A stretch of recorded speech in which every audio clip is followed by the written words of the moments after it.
Einstein, as a physicist and violinist, once said, "Science and music requires a thought homogeneous." It's an interesting statement, but how does a violin relate to physics at all? Well, what if I said that the strings on this violin could be the answer to everything? Let's backtrack a little.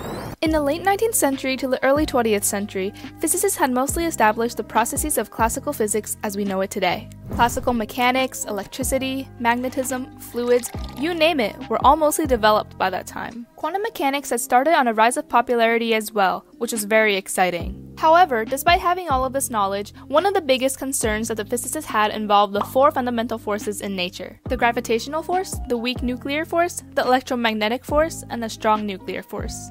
Physicists were bewildered while searching for a unified theory for these forces, because out of the four, gravity was the only one that could not be explained by quantum mechanics. They even tried to put in a new particle called the graviton, but when the physicists tried to calculate collisions, the mathematics exploded and, well, didn't really fall together.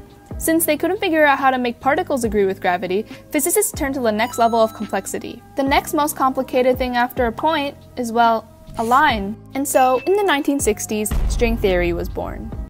Remember the violin? String theory states that everything in the universe is made up of tiny vibrating strings. Different string vibrations create different particles, just like different vibrations on violin strings create different notes. So for instance, a quark would be vibrating in one way, and a neutron could be vibrating a whole other way. And even better, when the physicists calculated the mathematics, it worked out perfectly with all four fundamental forces. But then, why has string theory not been announced as a theory of everything? Well, there were two main issues. Once string theory was introduced, many physicists attempted to solve it, resulting in many versions of string theory. A unified theory called the M-theory solved the problem, but then there was another issue with the theory itself. The math worked out, but only in a world with 11 dimensions, 10 space dimensions, and 1 time dimension. Clearly, we only know of 3 space dimensions and 1 time dimension. So, where'd the other 7 space dimensions go?